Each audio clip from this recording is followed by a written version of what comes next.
नमस्कार प्यारे बच्चों, मैं आपकी मैम जय भारती स्कूल से। आज हम पढ़ेंगे हिंदी व्याकरण। हिंदी व्याकरण में है व्याकरण। व्याकरण किसे कहते हैं? भाषा के शुद्ध प्रयोग के लिए नियमों का ज्ञान कराने वाला शास्त्र व्याकरण कहलाता है।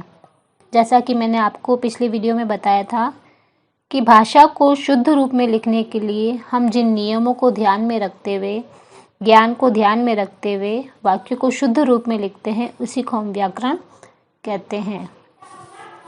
चलो उदाहरण से समझते हैं। बच्चे फुटबॉल खेल रहा है।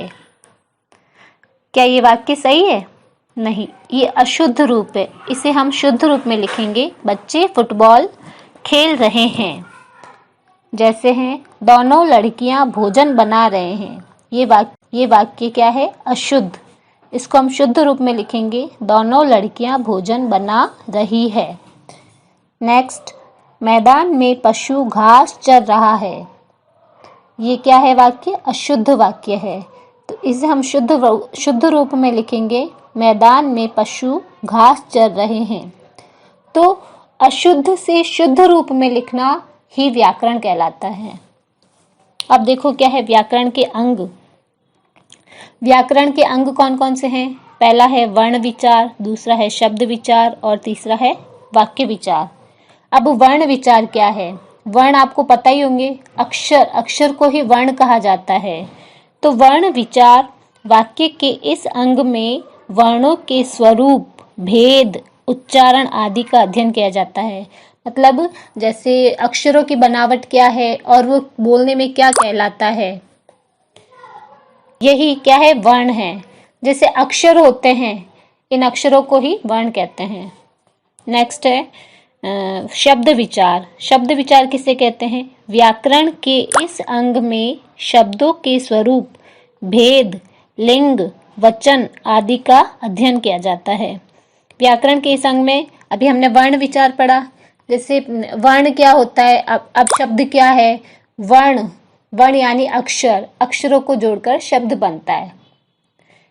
वर्णों को जोड़कर शब्द बनाए जाते हैं। तो इनमें क्या है? व्याकरण के इस अंग में शब्दों के स्वरूप, भेद, लिंग, वचन, यानी भेद पुल्लिंग है या स्त्रीलिंग है, एक वचन है या बहुवचन है, ये सब ध्यान में रखते हुए इसका अध्ययन किया जाता है। फिर है वाक्य विचार।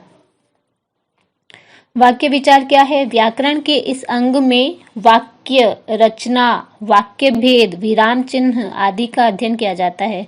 आपको पता ही होगा, अक्षर से मिलकर शब्द बनते हैं और शब्दों को मिलाकर वाक्यों की रचना की जाती है। और वाक्यों की रचना किस प्रकार की जाती है? वाक्यों की रचना में हमें क्या क्या ध्यान रखना पड़ता है? वाक्य भेद, कहाँ, जैसे ये सेंटेंस कैसा है, वाक्य कैसा है, सकारात्मक वाक्य है तो हमें उसके पीछे खड़ी पाई का निशान लगाना होता है। प्रश्नवाचक वाक्य होता है तो हमें उसके पीछे प्रश्नवाचक चिन्ह लगाना होता है। कहाँ पर हमें विराम देना होता है, कहाँ पे अल्प विराम देना होता है, इन सबको ध्यान में रखते हुए वाक्य की रचना की जाती है। अब है साहित्य, लिटरेचर। लिटरेचर क्या है? साहित्य क्या है? किसी भाषा के संचित ज्ञान कोश को उस भाषा का साहित्य कहता है। और साहित्य की विधाएं, टाइप्स ऑफ लिटरेचर, यानी साहित्य कितने प्रकार का होता है। पहला है गद्य साहित्य और दूसरा है पद्य साहित्य। गद्य साहित्य में क्या आता है? इसके अंतर्गत कहानी आती है, किसी लेखक की जीवनी आती है, उपन्यास आते हैं, संस्मरण आते हैं, नाटक आते हैं, लेख आते हैं। ठीक है, मतलब ये किसी की जीवन गाथा को लेकर उससे रिलेटेड होते हैं। किसी की जीवनी आ जाती है या कोई नाटक होता है, संस्मरण, उपन्यास बहुत बड़े बड़े होते हैं, कहानी होती है, ये सब इसमें आते हैं गद्य साहित्य में।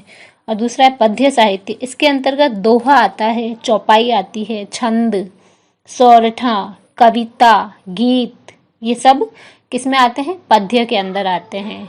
कविता पर आधारित होती है, गीत पर आधारित होती है, किसी की जीवनी होती है या फिर प्रकृति के प्रकृति की जैसे हमें व्याख्या करनी होती है, ये सब पद्य साहित्य में आते हैं, गीत के रूप में आते हैं, कविता के रूप में आते हैं।